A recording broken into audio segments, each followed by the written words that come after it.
인자의 마지막 재림이 노아의 때와 같다라는 그 의미는 주님의 재림, 마지막 끝나는 장면까지도 과거에 그대로 뭐 했다는 거예요? 보여주었다는 거죠. 세대가 얼마나 간지. 그 노아의 사돈만 해도 세 가정이 있었어요. 며느리가 셋이 있었으니까. 그런데 그 며느리 세 가정도 한 명도 타지 않은 것을 바라봤을 때 정말 세상이 얼마만큼 악한가라는 사실을 우리들에게 보여준다는 거예요.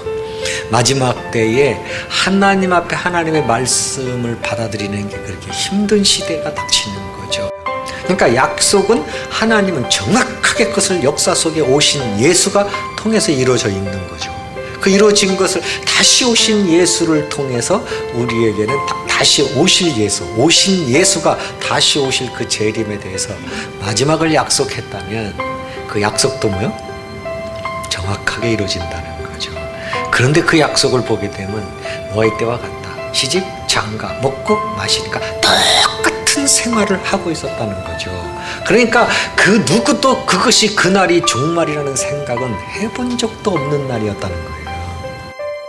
지금 인생이 건방지게 교만하게 세상에서 있는 것, 자기의 권세, 미래를 갖고 준비하고 아주 떵떵거리라고 살려고 계획들을 쫙 짜고 있지만 사실은 모든 인생의 시간표는 이미 마지막 시간에 들어와 있고요. 그 시간표 중에 오늘이 아니고 내일이 아니고 어저께가 아닌 그 이유는 말씀이 더디기 때문에 아닌 게 아니고 하나님의 약속이 10일이면 끝날 수 있는 일을 인간의 관계에서 교회가 마지막 시대에 하나님이 세운 교회들이 더디기 때문에 하나님의 시간이 10일이면 끝날 수 있는 그 일을 지금 1년, 2년, 3년이 더하여지고 있는 것뿐인 거예요. 그러니까 인간이 하나님 앞에 절대로 지금 교만을 해서는 안 돼요. 교만을 해서는 안 되는 게 아니에요. 이것은 세상이 많이 남았니 안 남았느니 그런 게 문제가 아니에요. 그러니까 안 믿어진다라고 하면은 하나님의 나라가 오고 있다는 것이 안 믿어진다고 한다면 예수를 믿을 필요가 없는 거죠.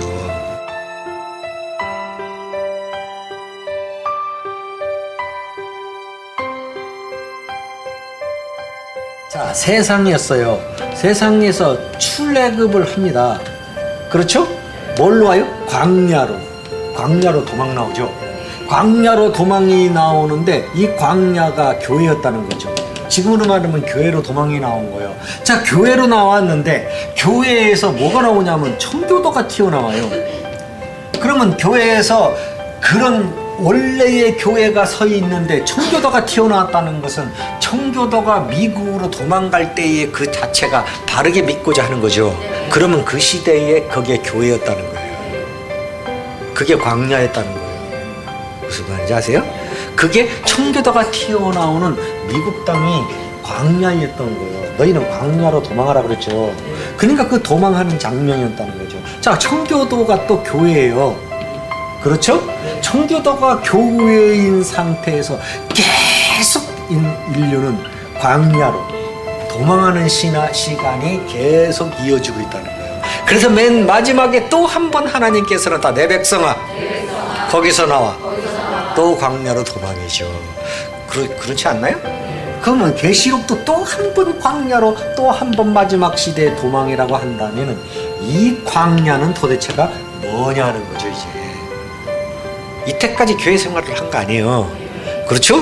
교회 생활을 했는데 너희가 광야로 또 한 번 도망을 하라고 성경이 명령을 하고 있다라고 한다면 이 광야의 도망이 바로 계시록이라는 거예요. 계시록은 두 가지가 들어있죠. 끝에 관한 얘기인데 끝에 관한 얘기 중에 두 가지가 들어져 있는 거예요. 하나는 뭐요? 마귀는 잡힌다. 이 얘기가 끝에 관한 얘기니까 마귀는 기구만장하고 떠들어도 넌 잡힌다는 거예요. 원수 마귀에 다 발등상 시켜진다는 거예요. 그러니까 용을 잡으니 옛뱀이요 마귀요 사단이라고 계시록 20장에 써있죠. 잡혀 안 잡혀요?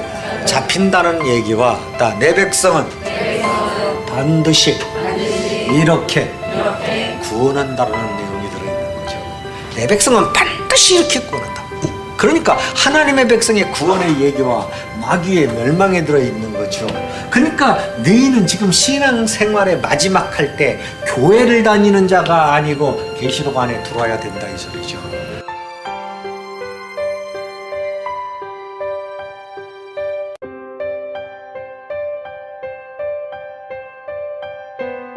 하나님을 아무리 잘 믿어도 소용없어요. 교회를 아무리 잘하고 자가 충성해도 소용이 없어요. 다 잘 믿고 있다가도 너희는 산으로 도망가라. 그러면 산으로 안 도망가면 소용없는 거예요. 소돔에서 아무리 하나님을 잘 믿어도 소용없어요. 하나님의 명령이 떨어졌어요. 도망하라는 거예요.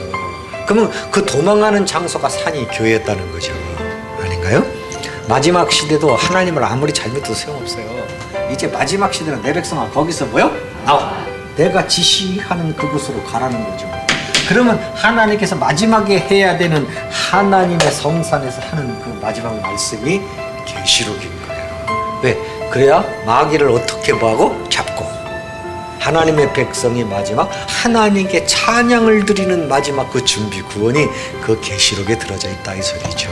그러니까 무조건 믿는 것은 소용이 없는 거예요. 지금 주어지는 시간 안에 우리는 세상의 삶에서 자기가 즐길 수 있는 것은 즐길 수 있고요. 삶을 살아갈 수 있고요. 효도할 수 있고요. 다 똑같아요. 다 똑같이 살 때 이제 마지막 계시록 안에 들어있는 하나님의 신부로서 신랑을 맞을 준비는 하고 살아야 할 줄로 믿습니다. 이것이 성경의 마지막 시대 하나님의 백성에게 요구하는 거예요. 그러니까 이것은 계속 도망 나오는 거죠.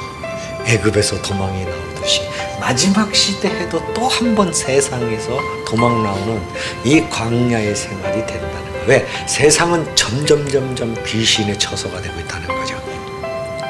사단의 것이 돼요. 귀신의 처소가 된다는 것은 그만큼 세상은 살기가 좋아진다는 뜻이에요. 멸망을 향해서 세상은 좋아지는 거죠. 그 내 백성은 거기서 뭐하라? 나오라고 하는 것부터가 지금 시작되는 거예요.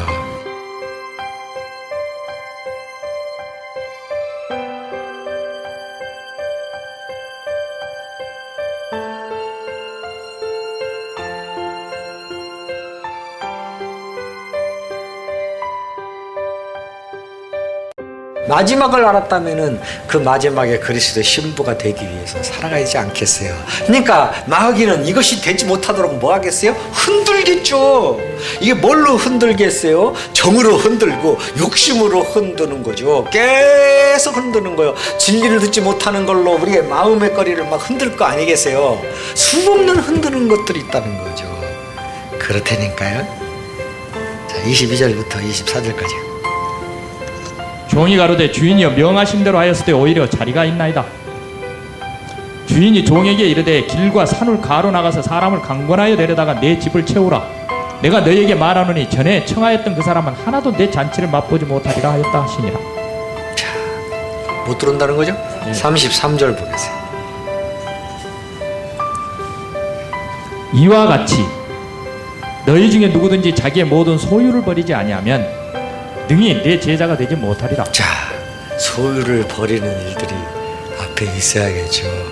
주님을 쫓으려면은 이 소유를 버려야 된다. 26절 보겠어요. 물은 내게 오는 자가 자기 부모와 처자와 형제와 자매와 및 자기 목숨까지 미워하지 않으면. 욕심이죠. 소유는 욕심에 들어있는 거고 처자의 모든 것들은 정에 들어있는 거죠. 이 두 가지가 안 되면은 못 간다 이 소리죠. 그날 결국 못 간다는 거죠. 왜요? 그게 있으면 다 미지근해. 미지근 7개를 보면 알 수 있죠. 이기라는 거죠. 미지근한 데서 이겨라. 안 그러면 넌 못 간다. 이런 거 아니겠어요? 우리가 이 오류로 우리의 삶을 흔들을 때 제자가 되기 위해서는 우리는 오늘도 빈자리는 있는 거예요. 그런데 그 빈자리가 항상 있는 것은 아니라는 사실을 아셔야 돼요. 내가 못해도 하나님이 강권하여 채울 수 있다면 우리는 오늘을 하나님이 주신 시간으로 알고 감사하고 최선을 다해서 사는 거예요. 그것이 마지막 시대에 하나님 앞에 사용받는 자가, 그죠? 오늘 이 자리에서 꼭 세워지기를 예수 이름으로 축원합니다.